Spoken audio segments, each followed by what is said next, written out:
میرا حضرت صاحب سے سوال ہے کہ یہ جو نہری پانی چوری کرنا ہوتا ہے یہ کیسا ہے، اور اس کو اپنے حصے میں استعمال کرنا ہے، اس کے کیا شرعی احکامات ہیں، اس کے بارے میں بتائیے گا پلیز۔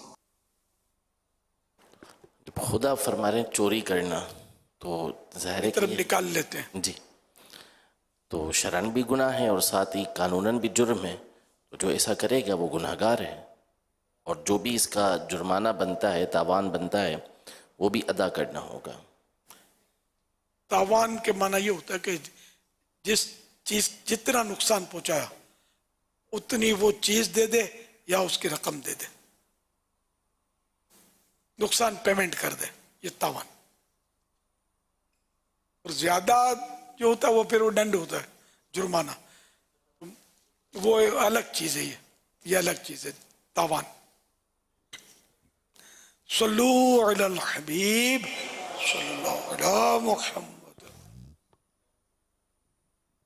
ایک سوال یہ آیا ہے، بلال اتاری کولمبو سے سوال کر رہے ہیں کہ اگر دوسری رکعت میں سجدے میں نہیں بیٹھے تو سجدہ سہو ہوگا؟ اگر 4 رکعت فرض پڑھ رہے ہیں یا سنت موقدہ پڑھ رہے ہیں اور ان میں اگر قاعدہ اولا پر نہیں بیٹھے، یہ واجب تھا، بھول کر اگر بھول گئے رہ گیا وہ، تو اب سجدہ سہو کرنا ہوگا۔ باقی 4 نفلیں پڑھیں اگر، تو اس پہلے قاعدے میں بیٹھنا فرض ہے، یہ سجدہ سہو سے فرض معاف نہیں ہوتے۔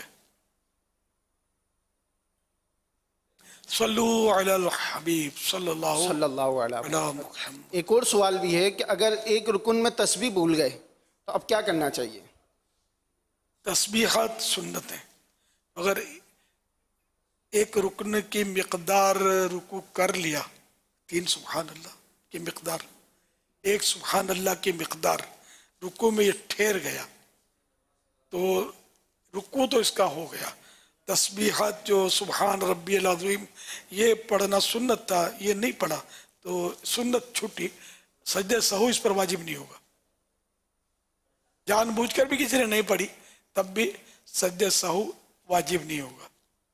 اچھا، یہاں یہ جو سوال تھا یہ صلاۃ و تسبیح کے حوالے سے لگ رہا ہے کہ صلاۃ و تسبیح میں اگر ایک رکن میں تسبیح مس ہو گئی اچھا، تو کیا کرنا چاہیے؟ اس میں تو لکھا ہے، مسائل تو لکھا ہے، سارے زبانی یاد نہیں ہے مجھے، کہ جیسے رکوع میں پوری کر لے، اگر رکوع کی بھولا ہے تو اب سجدے میں پوری کرے، کھڑے کھڑے وہ اس میں نہ کرے، قوموں میں نہ کرے، اس طرح کے مسائل لکھے ہوئے ہیں۔ نماز کے احکام میں بھی شاید معلوم ہو جائے گا پڑھیں گے تو۔ 300 پوری کرنی ہے، کہ اس کا نام ہے صلاۃ و تسبیح۔ صلو علی الحبیب صلی اللہ علی محمد۔ اللہم سلمنی من رمضان وسلم رمضان لی وسلمہ منی۔ اے اللہ مجھے رمضان المبارک میں سلامت رکھ، اور رمضان المبارک کو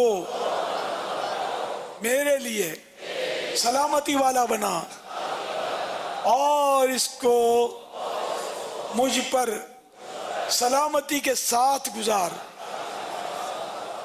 صلو علی الحبیب صلی اللہ علی محمد۔ میرا سوال امیر اہل سنت بارگاہ چ ہے کہ زمین ٹھیکے دینا کیسا ہے؟ زمین ٹھیکے پہ دینا کیسا؟ اگر جائز طریقے سے دے رہے ہیں تو دینا جائز ہے، وہ تو دیکھا جائے گا کس انداز میں آپ نے دیا ہے، ورنہ شرعی اعتبار سے بہرحال ٹھیکے پر دینے میں کوئی حرج نہیں ہے۔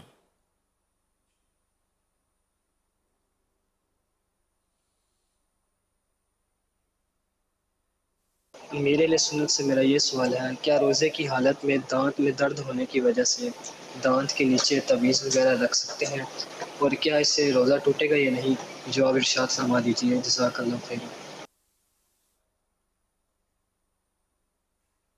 منہ میں رکھنے کا، اب منہ میں تعویذ اگر رکھنے والا ایسا ہے کہ اس کا کچھ سیاہی نکل کر کوئی چیز نکل کر حلق سے نیچے اترے گی تب تو ذائقہ محسوس ہوا اتری تو روزہ تو ٹوٹ جائے گا. تو ایسے موقع پر یہ منہ میں اس طرح کی چیزیں نہیں رکھ